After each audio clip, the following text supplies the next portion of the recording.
What's up, everybody, and welcome to this week's episode of the Dense Pixels podcast. I'm your host, Brad, joined by my co-host, Micah. Hey. Terrence, not joining us this week. He might still be banned from social media. Possibly, again. I'm assuming that's what happened. Also, no appearance from Trey Green this week, whoever that gentleman happens to be. Totally unrelated to Terrence not being here, though. We're debuting a new listener segment later in the show. That'll be at the end.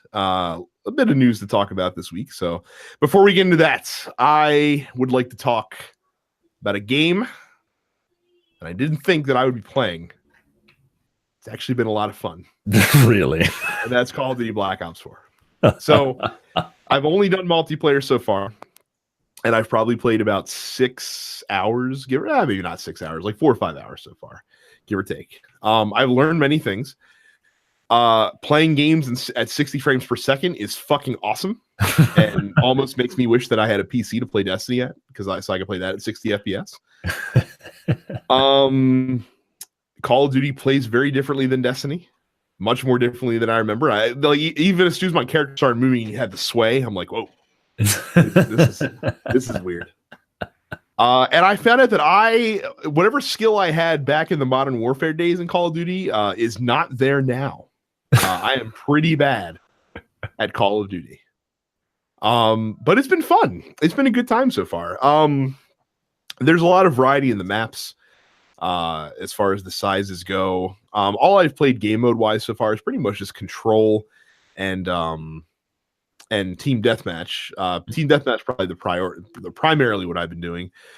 Control is not like Destiny Control. Control is where you have to. It's a offensive defensive mode where the offensive team is trying to cap 2 points and the defensive team is trying to stop them, and your team has a stock of lives. It's actually very similar to survival in Destiny if you added control points to it. But yeah, it's been fun, man. I'm still unlocking new weapons and stuff like that. I do like the create a class feature that's in the game. I'm sure that's not new to Call of Duty, but it's new to me for Call of Duty, where you can customize what upgrades you put on your weapons and what perks you have active and stuff like that. And you're limited to having 10 of those things, but you can pick whichever 10 you want. I really like the specialist ability. So in Black Ops 4, you have your class that determines what your loadout is as far as your weapons and items and stuff like that you bring in with match. But then you have a specialist class that you pick before the match starts, similar to Overwatch, and that gives you a unique secondary ability as well as a super ability that you can do during the match. And my favorite one to use so far is Prophet, I think is his name, because he has a mine that automatically motors along the ground and seeks out somebody, and when it catches them, it'll electrocute them, which paralyzes them in place for 5 seconds. So if you're following the mine, you can get an easy kill by doing that. And then his super is he gets this gun that he pulls out that has electromag rounds that basically shocks an opponent, but if they're stacked up, the shock will chain to other enemies, and you can get some easy kills that way as well. So and there's 10 different specialists in the game, so lots of variety as far as that goes. But yeah, it's been a good time. It's cool just kind of getting into it. I haven't messed with Blackout yet. I haven't done anything with zombies yet. I've heard Blackout is amazingly fun, so I'm looking forward to maybe getting in with some squads to do that at some point. Is Blackout the battle royale? Okay. Yes. Yeah, it's the battle royale mode. And you can do solo, you can do duos, you can do quads in that one. So I'll probably grab a few friends that are playing and go in with some quads. But yeah, it's been a good time so far. I'm surprised at how much I've been enjoying it, even though I've been getting wrecked. Destiny is ruining me as far as Call of Duty goes, because I can't. So I keep double tapping circle because I think I have a dodge available to me, which I do not. I keep relying overly so on my radar, which is a terrible idea to do in Call of Duty unless there's a UAV floating around. And I always forget that melee cannot reach 3 feet in front of me in Call of Duty. In front of your face for melee to not be anything but a whiff. So I'm getting used to going back and forth between the two games. That's funny. But like I said, I've been pleasantly surprised. I'll stick with Call of Duty for a while. Here and there, it'll be my alt game. I'll definitely still be playing Destiny primarily. And I'll do some streaming. You guys will be able to see how terrible I am. If you want to be in the Dense Pixels clan for Call of Duty, just put DPP in your hashtag, and you can. There's no clan benefits in Call of Duty, but if you want to rock with us, then feel free to do that as well. But yeah, that's Black Ops 4 in a nutshell with the very little time. Do you have any questions about Call of Duty?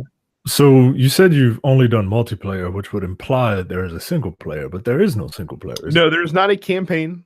When I say multiplayer, I'm talking about the online multiplayer, the traditional Call of Duty multiplayer. Okay, like teams against each other. Okay, correct. All right. Well, I'm not getting it then. I like those ridiculous stories, man. Like they're like Michael Bay movies, man. Hey, look, man, they gave up the ghost. They're just like, look, no one's playing this shit anyway. So. Yeah, and look, I'm not mad at them. Wow, you actually are having a decent time with it. Yeah. That's good. I'm just mainly curious about Blackout, like because with Fortnite and all that, you gotta like build shit. Mm-hmm. I don't want to do that. Like, I don't think, and we'll talk about this when we get down to question of the week. I don't think Call of Duty's coming for Fortnite's lunch. I think they're going after somebody else. So, but we'll discuss that more. Don't read ahead. Okay. So. Excellent. Black Ops 4, halfway decent. If you are a lapsed Call of Duty fan and you're curious, check it out. Might like it. All right. I'm still playing Assassin's Creed. I gotta finish Assassin's Creed because Red Dead comes out in like a week and a half. That's less than 2 weeks, actually. Something like that. And Red Dead, I'm getting it on my Xbox. Because apparently I pre-ordered it for the Xbox a long time ago. So I'm getting that for that. So I can turn my Xbox on. I turned it on the other day because I had to watch a movie on my USB.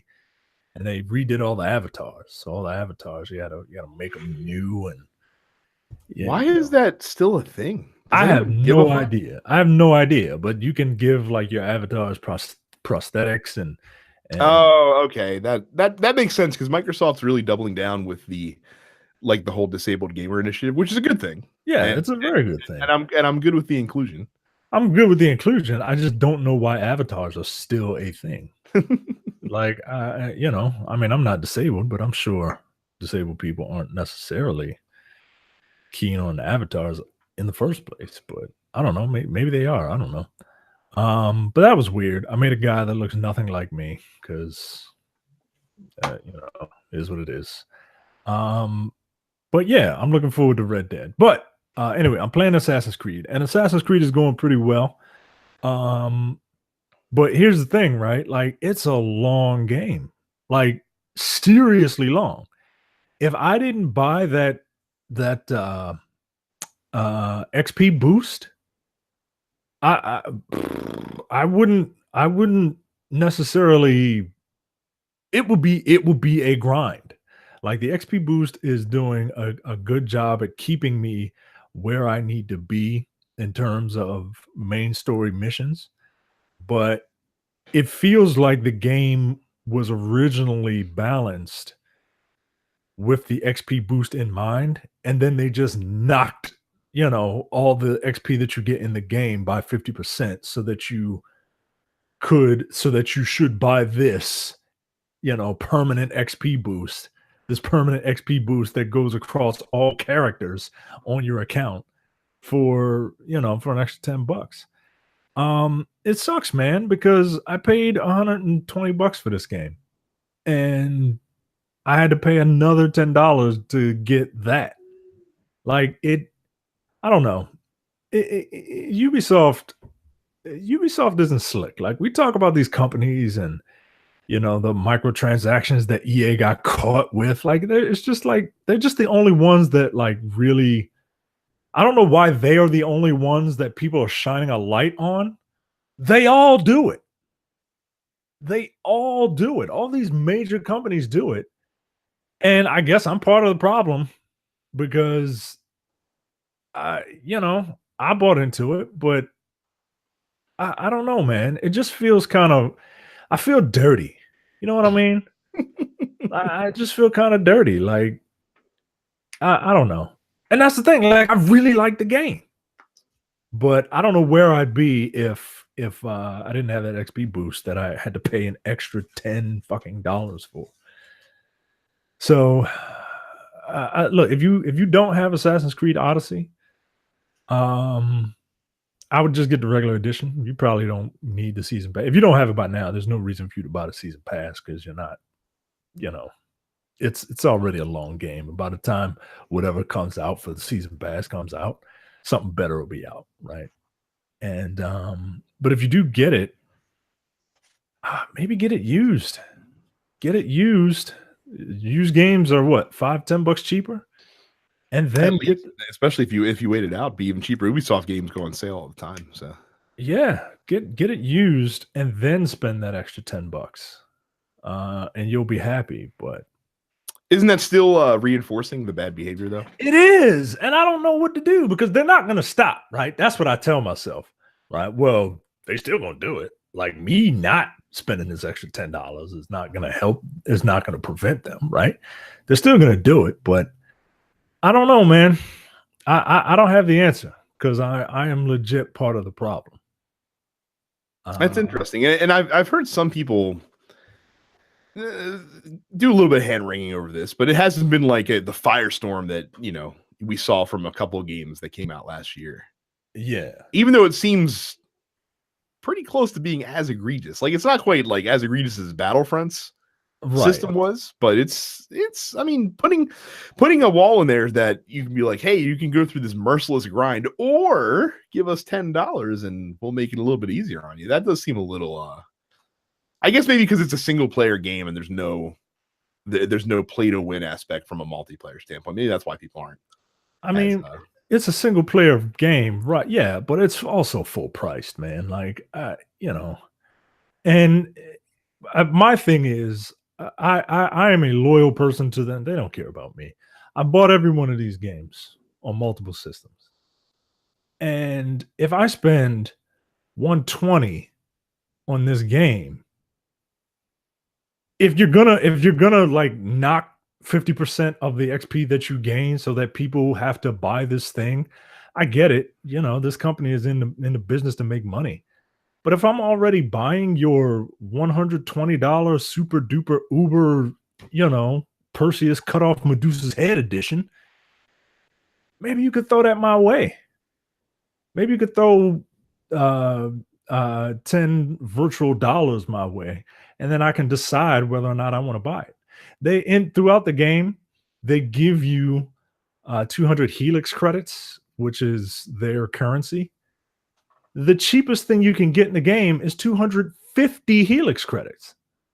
So if you want something, you still got to buy more Helix credits. Like, it's odd, man. Well, and the other thing is too, I think I heard that you can buy the XP boosts with Helix credits, but it's a temporary XP boost when you spend Helix credits on it. Yeah, they have the permanent one, which is $10, 10 real bucks, right? And whatever Helix credits, that's how you buy things. You have to buy Helix credits and then use those Helix credits to buy whatever you want, no matter what it is. But they have the $10. It's like 1,000 Helix credits for the permanent boost, or for a 2-hour boost, it's 200 Helix credits. Like, or 250 or whatever. Wait, what? And it's like, well, the mindset is, oh, well, I might as well spend the $10, right? Then I'll have it forever. But in actuality, your mindset should be, I shouldn't have to buy this in the first place. So I don't know, man. I don't know. And I'm trying not to get like the fly off the handle because it's my own fault, right? Like, I knew what I was doing and I'm part of the problem. So I don't know. It's just a weird conundrum that I'm in. And that's why I don't drink. I mean, it's understandable. Yeah, I wish bold move on them to go with progression based microtransactions in an era where more companies seem to be getting off of that train just because of all the bad PR it comes with. But then again, Ubisoft hasn't really been hit with much bad PR outside of the normal people that are on the soapbox about it, like Jim Sterling and yeah, like that. So Yeah. But it's a fun game, man. So I don't know. Buyer beware. Just know what you get into. That's a fair point. So a little bit of housekeeping before we move on. Don't forget to go to youtube.com/densepixels. Click the red subscribe button if you've not done it yet, and then click the bell icon. That way you never miss when we upload a new episode. That includes the video episodes of this podcast, which you may be watching right now. Whenever we do live streams, stuff like that, that'll be on there too. We do some game reviews here and there, that sort of thing. So again, youtube.com/densepixels.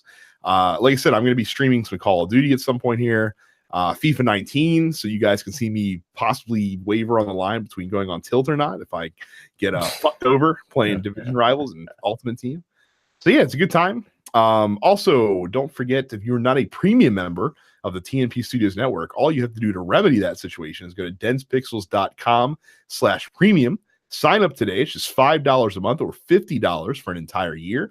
And that gets you access to our premium slate of shows, which includes the Look Forward Political Podcast, the Airing of Grievances, Jay and Micah's Seinfeld podcast, the Men with the Golden Tongues, Micah and I's Spy Movie podcast, and No Time to Bleed, our action movie podcast. So again, that's densepixels.com/premium. And when you get in there, there's already over 300 hours of content for you to check out as well. And of course, no matter what podcatching service you use, be it Spotify, Google Podcasts now, Apple Podcasts, Pocket Casts, or any app that streams podcasts to you, make sure you subscribe to all of the TNP shows, which include this show, The Nerdpocalypse, Black on Black Cinema, and Coming Distractions. And that way we will deliver them to you in the middle of the night like a podcast ninja while you sleep.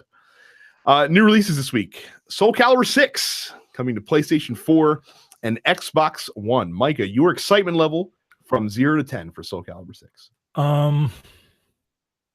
Maybe 7. I'm looking forward to it. Okay. Soul Calibur was never, a game that's high on my priority, but I do enjoy playing it, and I know a couple people that will play it with me. But it's I've never been in deep into like Soul Calibur lore or whatever. You know what I mean? But it is a fun game. And I just want to play Maxi and swing nunchucks. Like, that's all I really want to do is just swing nunchucks at people. I'm at a solid -3.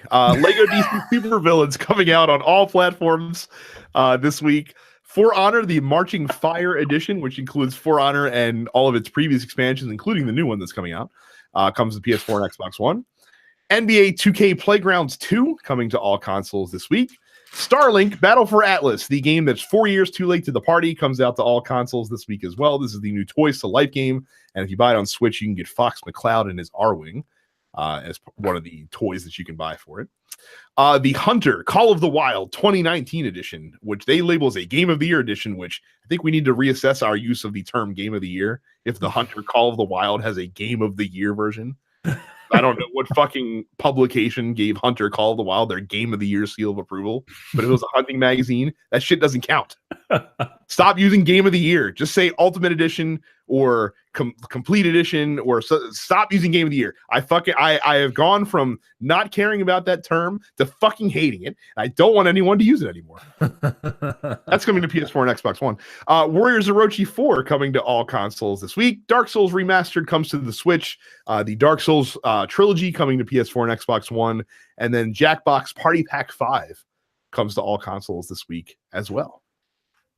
Some release date and new game announcements. Destiny 2 Forsaken, as of October 16th, will now include the Curse of Osiris and Warmind expansions. So no longer do you have to be complicated as far as what things you need to buy for Destiny if you don't already have it. If you don't have the new expansion, all you need is Destiny 2, which you may have gotten for free on PS4 during September, and the Forsaken expansion, and then you'll have everything you need to get started playing.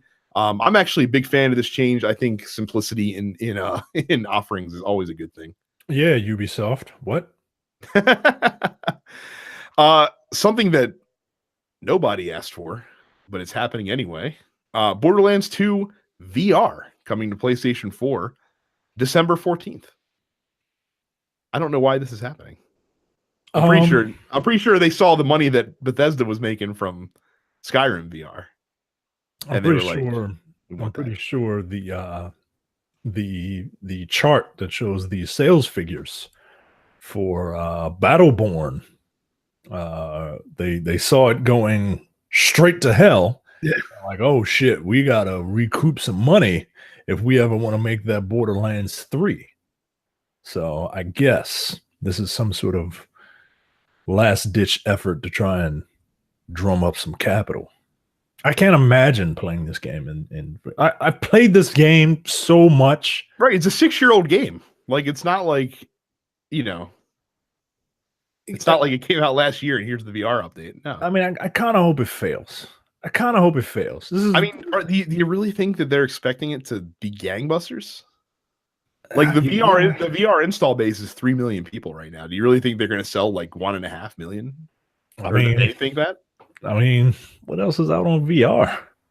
That's true. It's a fair point. This is a full $60 game, though. I think, as far as I understand. I know. Nah, yeah, nah, man. I mean, that's the shit they did. I mean, I don't know if you remember with Skyrim. The year before, they came out with the Skyrim HD collection for $60, or HD version for $60, and then the next year, the VR version was a separate purchase, also $60. So it wouldn't shock me at all if they're doing this, and that's a little ridiculous, but more power to you. I mean, look, it would be cool, but I ain't playing that shit. Yeah, man. VR 6 years later. Give me Borderlands 3. How about that? Tetris Effect releases November 9th for PlayStation VR and just regular PS4 as well. And then finally, Diablo 3 is getting a Nintendo Switch bundle. It is apparently exclusive to GameStop here in the US. Comes out November 2nd.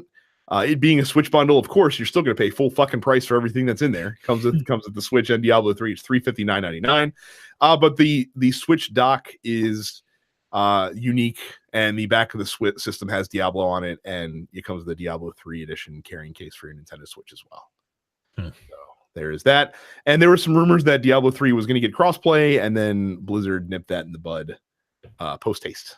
So no crossplay, at least as of right now, for that. Oh. So that is it for release date, new game announcements. I guess I'm taking Terrence's spot as well for headlines here. A PSA that is no longer needed. There was a message hack that was going around on PSN that users were able to send a text message exploit to your PlayStation inbox, which apparently bricked your console. That has been fixed, actually. Sony has fixed that hack. And they also said that if you were affected by it, you don't have to factory reset the console. It apparently just put it into a boot loop that can be fixed in 5 minutes. So the information's out there. If you were afflicted by this, I changed my messaging options just to private, just to be on the safe side, just in case. Yeah, no one that's not a friend of mine I need to hear from anyway. Honestly. Did you before you did that, did you get random messages from people? Occasionally, like you would get people trying to fucking fish you, right? We're sitting there like, oh, hey, we're Sony and we're just going to give you a $50 PSN card. All you got to do is send us your username and password. I'm just like, what? Right. Get out of here. I would get people who had women as their avatars and try to talk to you. And I'm like, one, women don't like my ass, so what are you doing? And I had a conversation with one, and then she's just like, how you doing? And I'm just like, you know what? I don't like this. I don't like this at all. I need an adult. I would get those occasionally. Like if it wasn't someone I knew, they was like, hey, how's it going? I'd just be like, block. Right. Right. You better get out of my face, man. Block and report. You are spam. I do not want to speak to you. No, thank you. So, but that weekend of fear is ended. Sony has fixed it, and even if you were affected, not that big of a deal. So, Micah, our next story, our long national nightmare is finally coming to an end. Finally, Turpitude 71 can die the death it deserves. Online ID change is coming to PSN soon. It is apparently going to be entering the PlayStation Preview program very soon, where you'll be able to change your PSN ID finally. So much like Xbox and much like drugs, the first hit is free. The first time you want to change your name, it is not going to cost you anything. After that, though, it will cost $9.99 each, unless you're a PlayStation Plus member, in which case it will only cost $4.99 each. Changes to the online IDs can be made through the settings menu or via the profile page of your PS4. And if you're worried that some of your friends don't know you in real life and they're going to see some random new ID and they'll be like, who the fuck is this guy? And defriend you immediately, don't worry. You'll have the option to display your previous ID alongside your new ID so your friends can recognize you. But once you decide to make that choice, you cannot adjust it later. So you have to choose that up front or not. So wait, once you change it, you can't change it back? Well, no. So once you say, hey, I'm going to change my name, but I also want people to see my old name on my profile page so they know who I am, that can't be undone, apparently. What? I don't ask me why. What's the point of changing your name then? Like, I don't know. The old name is still going to be there. I don't know. I don't think it displays next to your name like when you're in a game or something, but I think if they go to your profile page, it'll be like formerly, blah, blah, blah. All right. Like the real name thing. Yes. Okay. Yeah, very similar. So good. Yeah. It's a long time coming, man. Yeah, it's kind of crazy that it took this long. And I found out why, by the way. So apparently the reason that Microsoft's been able to do this forever is because when you sign up for an account on Xbox, you're actually assigned like a number. And that's how Microsoft servers see you. And then your username or your gamer tag is just like the front facing thing of it, how other people see it. But to Microsoft, you're always that like randomly assigned number that you get assigned. So on the back end, it didn't matter that you could change your name a million times because you were still the same ID. But PlayStation actually had everything locked to your actual username that you had on PSN. Wow. Right. Because they weren't forward thinking because they rolled this out in 2006 when the PS3 came out. And they rolled this out in an era where people didn't have social security numbers. Like, because that's all that is, right? It's just like the Microsoft thing is essentially a social security number, and then you could change your name any way you want. Like, that whole concept has been around for a very long time. I'm very curious as to why no one thought to do that on Sony's end. So apparently the feature will be compatible with any PS4 game that was originally published after April 1st, 2018, and a large majority of the games that were published before then. However, not all games are guaranteed to support the change. It says when the feature rolls out to everybody, they'll have a list of games that are compatible that were published before April 1st, 2018. And it does say that if for any reason you experience any issues after changing your ID, you can revert back to your old ID for free at any time. So, I mean, at least they're being upfront about that so that people aren't shitting on them when it inevitably breaks with some randomly obscure game. I don't think any major game is going to have any problems, but I'm sure there's some small, like indie games that might have some issues. Yeah, I would think as well. So yeah, this is very exciting. I've been waiting forever to change my name on all platforms until Sony did it because I didn't want to change it on one console and not everywhere else. Yeah, because I created that name when I was 18. It followed me around forever, and I don't really want to use it anymore. Now, where did that name come from? That, Micah, is because I used to be a huge fan of Maryland football, and so they are, of course, the Maryland Terrapins, and so they had, and my father-in-law, he wasn't my father-in-law all the time. My father-in-law used to watch Maryland games. And in a drunken stupor, because he likes his drink, he used to be like, give him some turpitude, boys. And so that is where the name originated. 71 is my favorite number. And there we have turpitude 71. Oh, shit. That is hilarious. Because I figured the terp thing, right? But I didn't know what the etude was. And then I was like, all right, well, maybe it's terrapin attitude, right? Like some sort of weird. It is. You are correct. It is literally shorthand for terrapin attitude.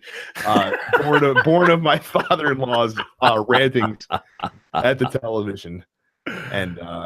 And yeah, so it's but that's finally going to go away. Pretty sure we're going to go with Dense Pixels Brad or something along those lines, assuming someone can take it. Don't you dare take it, you pieces of shit. I know you're listening. So yeah, because you don't want to be DP Brad. Like that's no. I have to be super conscious of that at all times because like on the Wii. on the when I got my Switch, like my nickname on there is DPP Brad, and I was gonna do DP Brad, and I was like, you know what? Probably not a good idea, because that could be inferred in a very different manner.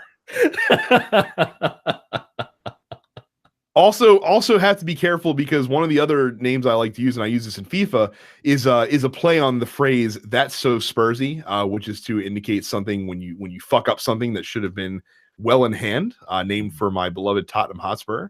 But I can't put a space between the TS and the Spursy, because that also not associated with me personally. So, so looking forward to that, and it's about fucking time. PlayStation, about fucking time. Finally, in headlines, Microsoft apparently, reportedly, on the verge of purchasing Obsidian Entertainment. A source says via Kotaku that 3 people briefed on the negotiation says it's not a matter of if, or sorry, not a matter of when. Wait, I'm sorry, not a matter of if, but when this happens. Michael, what do you think about Microsoft purchasing a studio best known for using other people's engines, but shitting all over their own products when they make them? Sounds like Microsoft this generation is what it sounds like. Okay. When they said that they were gonna, they made a bold declaration to, get more studios under their umbrella, if not outright buying them. We'll see, man. Maybe maybe next generation Obsidian can come out of the shadow of Bethesda and or BioWare and make something of legit quality, instead of just like being the Kmart brand, being the great value KOTOR or the great value Fallout. You know what I mean? I'm not confident about this at all. This is another high profile studio that Microsoft is probably the highest profile studio, honestly, that Microsoft's looking to acquire. And look, we're shitting on them. There's talented developers over there, people with lots of experience in the industry. So it's a good move. Like, it's not a bad move to pick up a studio of this stature in your first party stable. But yeah, make a game that's awesome, that you made the engine for, not just making Fallout New Vegas or Knights of the Old Republic 2 or whatever whatever other fucking games they came out with. So I will give them credit too for them. So people asked them to comment on the rumors, Obsidian, and Obsidian did say that the Rumors album by Fleetwood Mac still holds up today. In response to the rumors, that is a high quality deflection. And believe it or not, that is it for the headlines this week. Before I turn the reins to Micah, just a reminder, whenever you buy anything from Amazon, big or small, do us a favor, go to www.densepixels.com/Amazon, because it'll take you to Dense Pixels Amazon storefront, where you pay the same low prices on anything that you buy from Amazon.com, but we get a small percentage of the sale. It is the best and easiest and cheapest way to support your favorite video game podcast. So again, that's densepixels.com/Amazon. Thank you for those of you that use our link. And if you haven't, give it a shot. It's way easier to type than the nerdpocalypse.com/Amazon. I still misspell it. Not work there. Brad, did you know that the sun rises in the east and sets in the west? I was aware of that. Did you know that water makes things wet? I've heard that, but I'd have to check with to see what the political agenda of the scientists that allege that is before I can believe if it's true. I have to check her ancestry myself. Otherwise, I don't believe that she's Pocahontas. Fucking ignorant ass president. I bet what you did not know is that Sony is actually planning on releasing a successor to their wildly popular video game system. I am shocked I am super shocked. You have shocked me. I'm so glad that I'm sitting down because I'm so shocked by this news that I would have just passed out and fallen over had I been standing on my feet. This is the face of a guy who is shocked at this news. Well, yes, believe it or not, ladies and gentlemen, with the 5th anniversary of the PlayStation 4's debut, Sony has confirmed what was highly doubted, that it is, in fact, developing a successor to the console. Quote from Kenichiro Yoshida, president and CEO of Sony. At this point, what I can say is that it's necessary to have next gen hardware. Yoshida did not name the console, so there's no information yet on whether it will officially be called PlayStation 5. Spoilers. It will. What if it's not, right? Like, are you kidding? Like they're just gonna after 4, they're gonna be like, let's just buck the naming convention. I mean, that's what their competitor did, right? And look at how well they are. And I know why they did it, right? Because they're like, oh, we don't want Xbox 2 and PlayStation 3 because people will think Xbox 2 is lesser than, because literally the number is lower. But let's just, in a wild, wacky world, like let's say Sony's movie division is also the console naming division, and then they just say, oh, well, it's let's just call it, PlayStation New. Let's call it PlayStation V, and then just in parentheses, Beta. I would bet any amount of money that I have that it's going to be PlayStation 5. Why of course it is. Would it not be? Of course it is. Of course it's going to be called the PlayStation 5. Like, I would, Nintendo gives code names to the systems like Dolphin or whatever bullshit they have. Like, don't even code name it. It's called the PlayStation 5. Right. Like the, what are they going to call it? The fucking new PlayStation, but it'll be like NU with an umlaut over it. Like, no, that's not happening. It is going to be the PS5. Absolutely. And Microsoft will probably call theirs like, it's the Xbox Infinity. It's the Infinity. It doesn't need a number. It goes on forever. It's the Infinity. Right. Like, get out of here, man. There's also no word on a release window, although John Codera, the CEO for Sony Interactive Entertainment, that's the official name of the company's gaming division, suggests that in May, that the next PlayStation is at least 3 years away. So he said that back in May. He said that we're going to take this time to get ready, crouch down for 2 seconds, press up and kick, and give you the flash kick of a lifetime with this brand new console that we don't know what we're naming it yet, even though it's the 5th iteration of a console line called PlayStation, PlayStation 2, PlayStation 3, PlayStation 4, PlayStation New. So yeah, what's interesting here is they're in a really good spot right now with PS4. Mm-hmm. And you would think that with that, mindset, they're not going to rush to market with this until the tap starts to dry up for PS4, because why would they need to if they're still selling PS4s hand over fist? And right now they're over 81 million as of right now. It's already beaten the PS3, if you can believe that, lifetime. There is no rush. This is going to be, PS4 is going to be 100 million console seller when it's all said and done, which is nothing to sneeze at.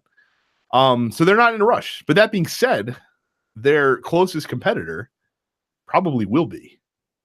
And you can't wait too long and let Microsoft have exclusive domain over the next gen marketplace before you run it out there. So they're in a weird spot right now where they'd like to be able to dictate terms and dictate when the console releases, but they might not be able to, right? Depending on how Microsoft rolls out the next Xbox.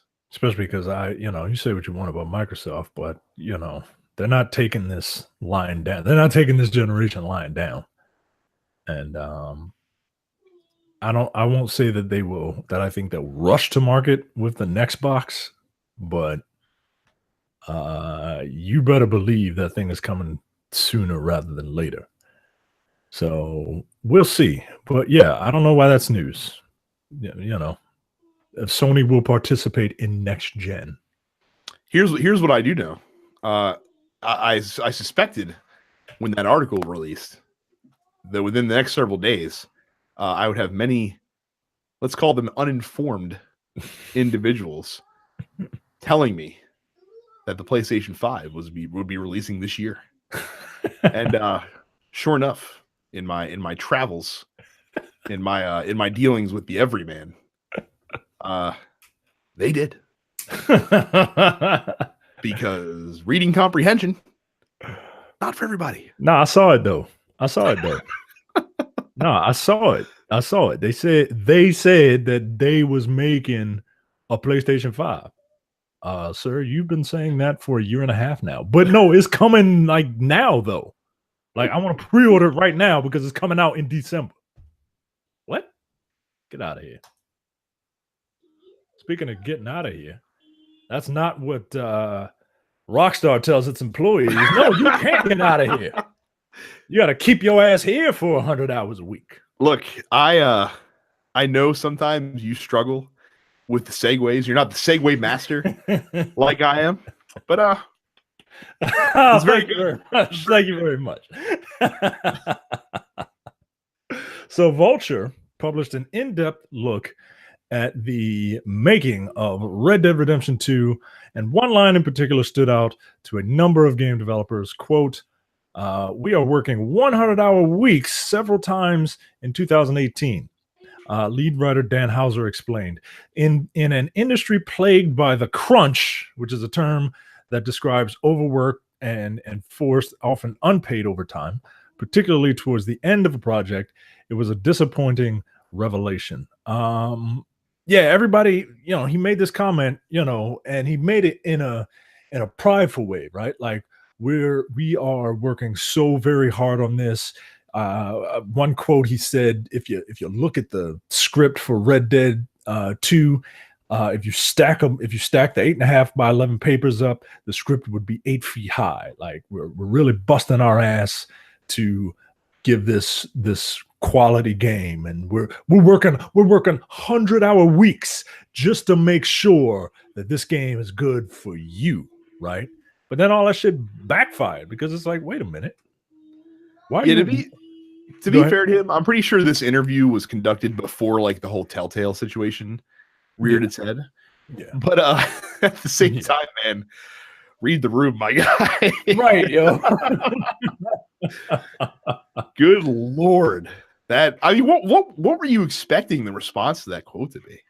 He was expecting, wow, I can't believe like they're really working really hard. This game must be amazing, right? But you can't say that with people who actually, are in the industry, like who work.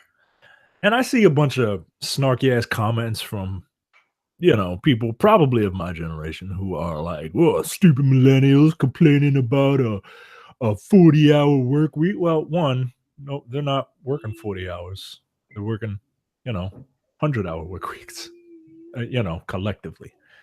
You shouldn't have to,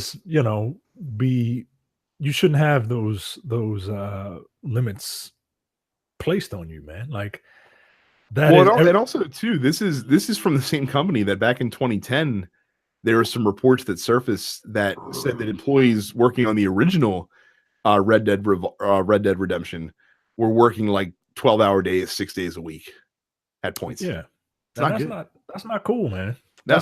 That's not cool. My dad, he has a tremendous work ethic. He would have been an excellent slave because he has a tremendous work ethic, right? But he would work 2 16-hour shifts a week, mandatory, and he got paid for them. But like, it takes a toll on you, man. See, that's the thing. Like, if you're being paid hourly and you're being compensated for your time, then you want to work 100-hour week, go right ahead, do it. Yep. Enjoy your fucking 20 hours of time and a half, and then your double OT for the rest of it. Right. Because that shit's ridiculous. But game developers aren't hourly employees. They are salaried. They're usually contracted. And the contract says, you work here for an X amount of time, and you're going to finish the game.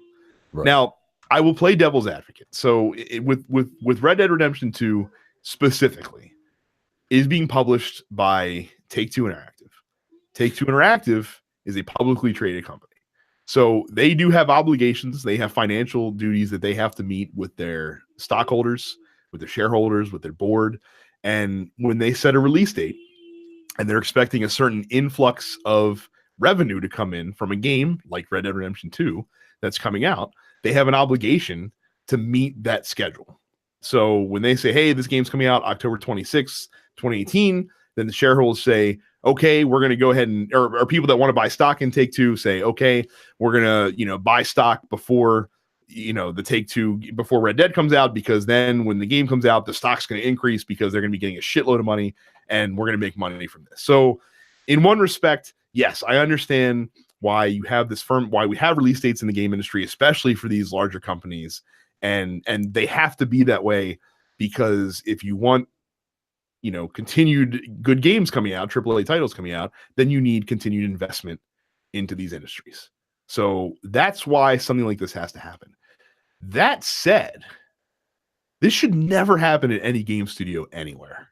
No, man. It really fucking should. Now, Dan Houser then, after all the blowback today, came back and said, well, let me clarify. It's not everybody on the team that's working these 100-hour weeks. It's me and a bunch of the writers, and it's totally voluntary. And, and I'm not trying to say that, we have bad working conditions. We don't expect everyone to do this and this, that, or the other, and blah, blah, blah. And we're trying to make the company a great place to work, and this, that, or the other.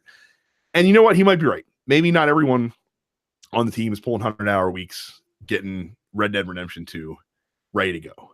But I bet you a bunch of people on the team are pulling 65, 70-hour weeks towards the crunch time session to get Red Dead Redemption 2 ready to rock and roll. I bet you that they're working more than their 40 hours that I would imagine they're supposed to work for stuff like this. And we've talked about it on the show before. I just don't know what you do, because it's hard to outside of hiring more people, which doesn't necessarily solve the problem in a lot of respects.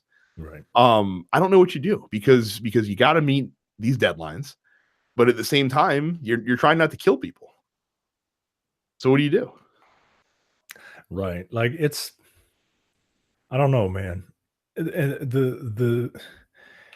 the only solutions that I can come up with are, in favor of the employees. I mean, one, hire these people, don't contract them out. Or, like everyone has talked about, there needs to be a union when it comes to, in the video game industry, when it comes to these developers and stuff like that. I don't think that's the silver bullet that everyone thinks it is, though. I think it'll get workers better compensation. Right. In terms of these things. Yeah, but it's not going to stop crunch from happening. Right. It's not going to stop that. Right. Like you are going to negotiate a certain level of crunch in your, it won't prevent it from happening.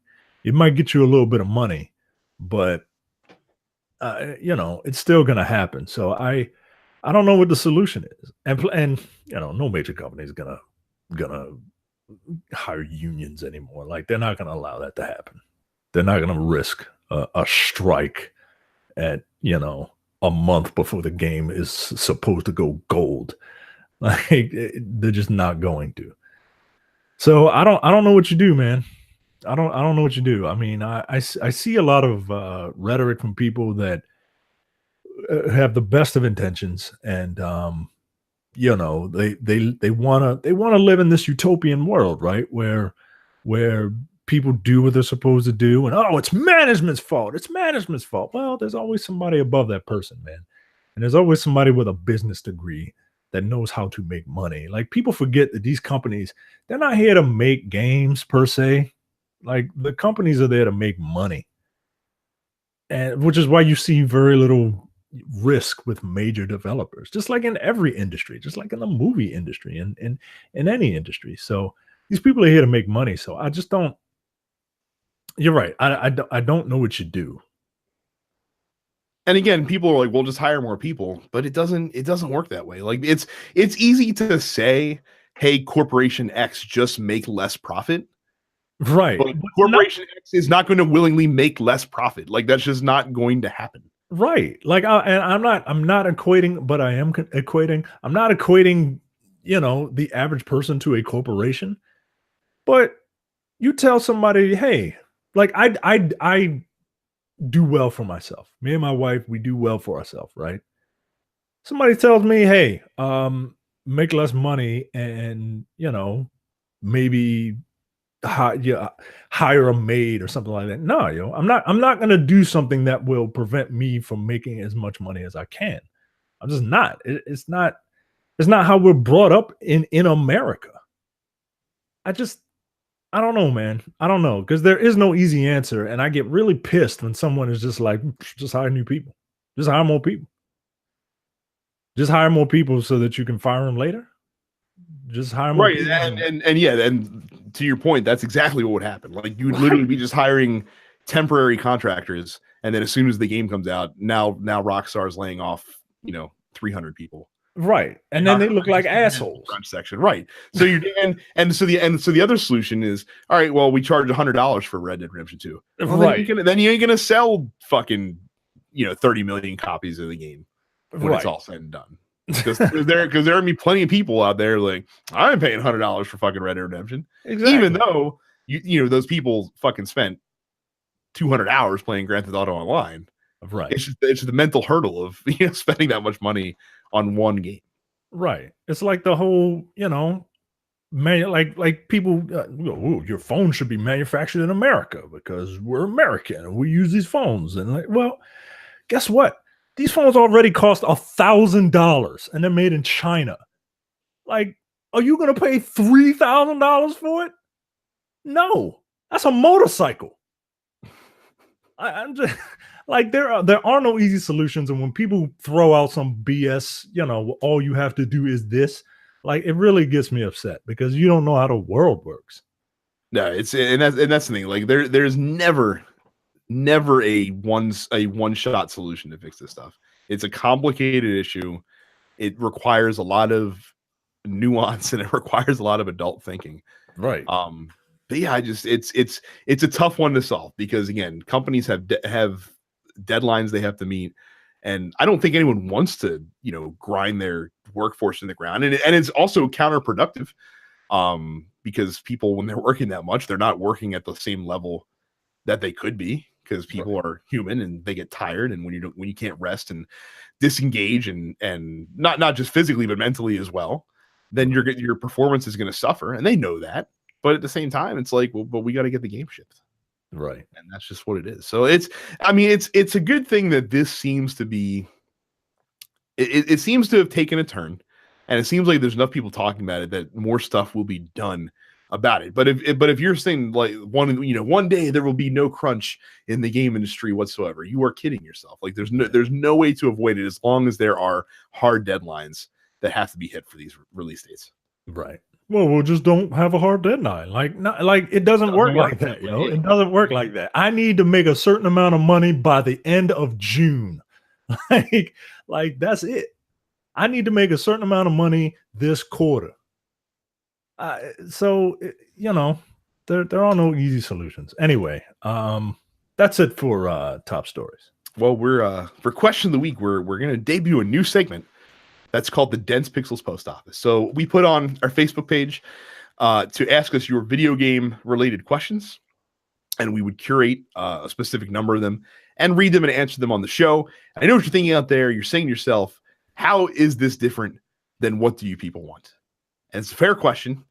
Fuck you. That's why. And it's different because we're keeping it game specific, and because we're not reading every question. We're just going to pick the ones that we think are the most interesting and will spur the most discussion, and we will answer them from there. So we're gonna roll with it. I think this will be a success, and I think this might be just what we do going forward for most question of the weeks, and we'll still throw in what you people want every now and then because we like your crazy off the wall non-game related questions because they're fun. Yeah, they're fun. But let's start with Jake, who asks us, what are the odds that Call of Duty 4 I can't talk today. Call of Duty Black Ops 4 Blackout mode either kills off PUBG or forces them to step up their game substantially, because across the board this game is far superior, which is very unlike Call of Duty as of late. Wow. Far superior. I think that before when you said, hey, is this game going to go toe-to-toe with Fortnite? And I said, I don't think that Fortnite's the game they're coming for. And that's because I think PUBG is the game that Black Ops was coming for, because PUBG is, of course, the one that's a little bit more traditional military feeling, and without the building, without the colorful, skins and all this other bullshit that Fortnite has. And I think Fortnite's going to live on its own because Fortnite can. But I do actually think that PUBG could put a serious hurting on, or Blackout could put a serious hurting on PUBG. And I think it will force them to really take a step back and look at what their game is in order to hang around in this space, because we haven't heard a lot about PUBG for several months, when that used to be the game that nobody could stop talking about, breaking records left and right and doing all this stuff. And now it's Fortnite. And now it's Blackout is fucking awesome. And ain't nobody talking about PUBG. And that's a problem for PUBG. Is PUBG still in early access, beta, or whatever the hell it was? It is now officially released on all platforms that it's released on. So no more early access nonsense. And also, too, and really, PUBG kind of has themselves to blame for this. They backed the wrong horse by going Microsoft exclusive for console. I don't know what the fuck they were thinking. Was it timed exclusive or just flat out exclusive? As far as anyone knows, flat out exclusive for now. For now. So that was dumb.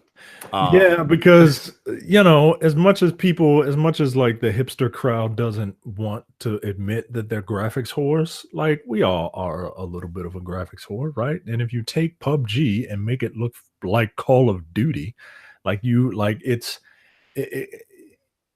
don't know, man. And it's the Call of Duty name, you know what I mean? Like, one, it's got a built-in base, right? Like it's Call of Duty. And apparently the mode is actually good. Yeah, man. Like, I don't think they do come back from this. I wouldn't be shocked. It honestly wouldn't shock me at all if that was the case. And that's unfortunate for them. And I think that would be a spectacular thing to kind of pick apart years after the fact, to kind of analyze, like, what could they have done differently. And I mean, honestly, I think that the Xbox exclusivity was really, I think that'll be looked back at as, what's Andy always say? I could never remember. This would be looked upon as the moment that PUBG something or other. I can't remember, but it's funny. Yes, I can't remember his turn of phrase that he likes to use. But yeah, that I think that Blackout is going to put some pressure on it, and we'll see what happens, because people are really raving about this mode. And that doesn't spell good news for PUBG. No, it does not. Stuart says, what real world locations that haven't been covered in a AAA open world game would you like to see get that treatment? So I picked this because I adore open world games. Like, I will throw on Assassin's Creed just to walk around, like, not walk around, but just to like fuck around in it, right? I still boot up Grand Theft Auto 5 every once in a while just to walk around California. So yeah, I got 3. Okay. With Assassin's Creed, everybody's like, when are you gonna go to Japan, bro? When are you gonna go to Japan? And that series doesn't necessarily need it, but I would like to see them do if they were going to bring Assassin's Creed in a modern age, I would like to see them go to Singapore. Singapore is apparently beautiful. Jay and his wife have been to Singapore, and they love it. The idea of an assassin jumping off of that boat hotel that they have is just amusing to me. And it's Asian, right? Like, you get your Asian city that hasn't been in a AAA Assassin's Creed game. But they won't do it because they're all about history and whatnot. So, but another city that I think would work is Amsterdam. Amsterdam is just kind of cool, man. You have unique characters. Now I don't know what type of game this would be. Like this wouldn't be an Assassin's Creed game. I would want a game that has a lot of character to it, right? It's got you can smoke weed there. Like we went into a shop and it wasn't a weed shop, but they just had weed there, right? Like they had candy with weed in it and just weed on the walls and shit, right? And me and my wife, we walked down the red light district and saw a couple of prostitutes in the window. Like I don't know, man. That city's got personality. I see why potheads want to go there. It's fun. It's not that big. You could probably do you can do a scale, replica of the entire city. I think it's fun. And last, a bit of a homer, close to home. Baltimore is my home, but DC is my surrogate home. I think Washington, DC. And I would love to see a Grand Theft Auto game in the vein set in Washington D.C. with the incompetence that's running the country right now. Is this not perfect fodder for a Grand Theft Auto style game? I'm gonna push back on Washington D.C. because I would not want to spend half the game in traffic. And if you ever have to get on the 495, you are fucked, my guy. It's my only pushback on that. And yeah, 495, man, it's always crowded. No matter what, it's 3 a.m. It's just a bunch of cars on it. Like, what are you doing? But yeah, those are the 3 that come to mind for me that I would like to see. I have 3, and they're all basically architecture related. The first one is Rio, because I think like a game like Assassin's Creed hopping around like favelas and shit like that would be interesting. And Rio has a lot of character with it as well. My second one is Bruges, much in the same vein as your Amsterdam part of it. I think that Bruges has a very cool like architecture style, very old world look to it. Not ever thought about because Belgium's not, it's a forgotten country in a lot of ways, just in terms of like the big countries in the world. But I love Bruges. I think it's a really cool looking city. I've never been, but I mean, just this is from fiction and stuff like that. And then the third one would be Shanghai, which looks like a fucking techno Marvel universe. Everyone always mentions Tokyo as being that one. No, Shanghai is where you'd want to go if you want a fucking crazy futuristic looking city. Right. They got tall buildings everywhere. Right. People say Tokyo just because, they're all anime fans and they know Shibuya Station and that's it. Right. Tokyo Tower, bro. Like, all right. But no, there are other places. Those are good. Yeah. So I changed my second one to Trey, the real Trey, not that fake Trey, who says, is it really outrageous for games to have story-driven DLC announced before the game is released, or is that just something that punk-ass bitch like a punk-ass bitch like Lamont would be mad about? Yeah, I think it is something that a punk-ass bitch like Lamont would be mad about. Look, I understand why people who poo-poo this, I understand why they think that way, but they think that way because they're like, oh well, it's on the disc, bro, and you're locking me out of the game, bro, and it's not finished, bro. It's not finished. Why don't you just release it when it's finished? I'll just wait for the Game of the Year edition a year from now so that I'll get everything. Like, all right. That's not what it is. Okay. They announced that stuff to entice you to buy it, knowing that once you beat it in 10 hours, there still will be something to play, right? You still have an option for stuff. I don't know why people get bent out of shape about it. Like Soul Calibur, like they have Tira was announced as DLC before the game, before the main roster was released, right? Before the entire main roster was released. And people got bent out of shape, man. Like, They're like, "Well, why are you advertising the DLC first? Is she done? Is she done, bro? Like, what? I don't know. I don't know what you people want.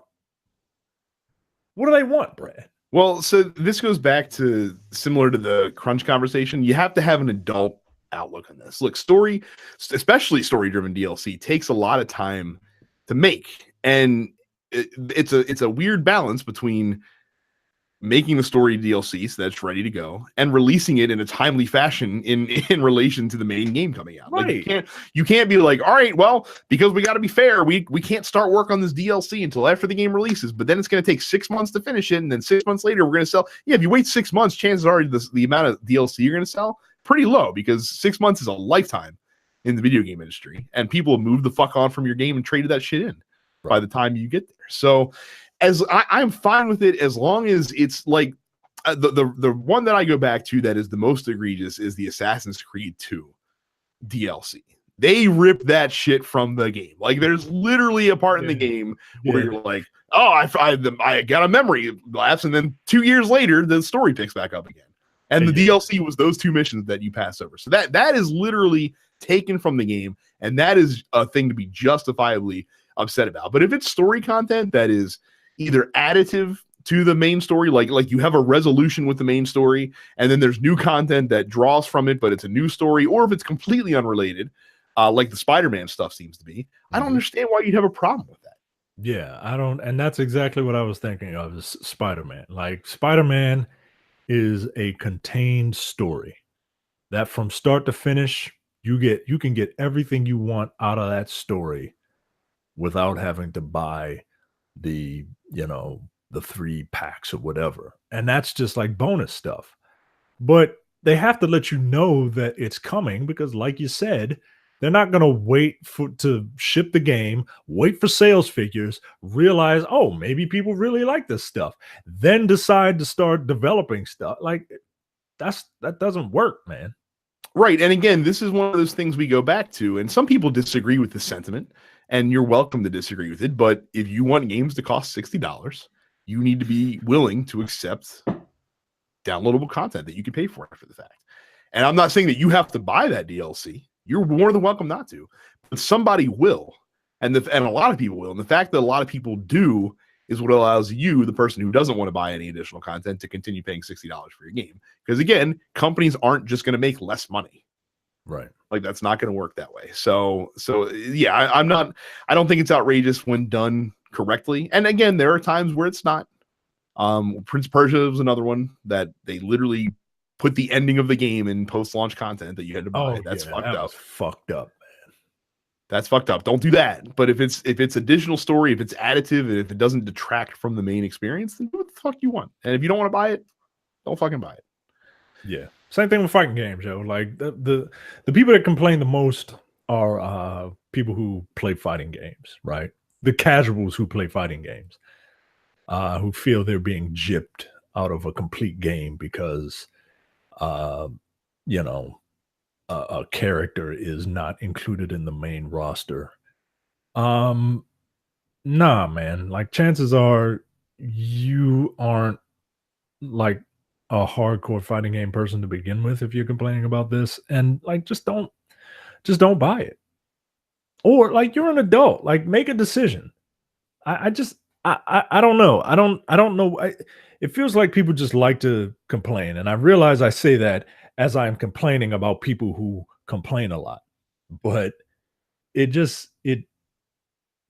I'm dumbfounded by it. So our last question comes from Mark, who asks, are there any games out there that at full price are making you go, nah, but as soon as they go on sale, you're snapping up? And when can we get a Trey Green guest host appearance? Well, I'll tell you what, Mark, to answer your second question first, if Terrence ever gets suspended temporarily from TNP Studios, Trey Green might end up on the podcast at some point. I'm dying to hear what Trey Green sounds like. I'm hoping he don't sound like a black guy from New York. I'm really hoping Trey doesn't sound like a black guy from New York. We'll see. But yeah, are there any games out there that at full price are making you go now, but as soon as they go on sale, you're snapping up? I don't know of any games that are like released right now that I'm waiting on price, but I do this shit all the time. Yeah. All the time. Now there's a concept in economics called personal worth. And personal worth is literally the price that you specifically would pay for a specific item, because that's what you value the item at. And that's going to be different for everybody. And there are several games out there for some people that are like, this is a $60 game. I'm willing to pay $60 for this. And I'm more than happy to buy it on release day. And there's some people that can take a look and say, I want to enjoy this game. I think it's going to be fun, but I sure as fuck ain't paying $60 for it, but I'll pay $30 for it. And then they'll buy it when it goes on sale for $30. So yeah, I do that shit constantly. All the time. As do I. Perfect example, Fist of the North Star. I would like to play that game. I trust Terrence's opinion. I played the demo. It does play like Yakuza, which is great. But part of the reason why I love Yakuza is that world and its characters, not just the way the game plays.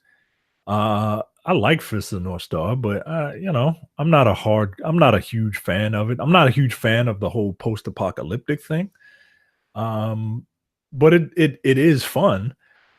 So I was gonna pick it up, and then I saw it's $60, and I'm like, nope. I will wait until this game. I will not pay any more than $40 for this game. And it's so yeah. I do it all the time. Every weekend, the PlayStation Network seems to have some sort of flash sale or publisher sale or something like that, and I check it every Friday just to see if there's something there that I would purchase. And look, you can spot these a mile away. Like Darksiders 3, for example. Oh yeah, it's gonna be a great $20 game. Yep, that's gonna be a fucking fantastic $20 game. But you best be damned if I'm not paying $60 for that fucking thing. No way, no how. Not in a million fucking years would you ever get me to pay 60. But I'll sure shit pay 20.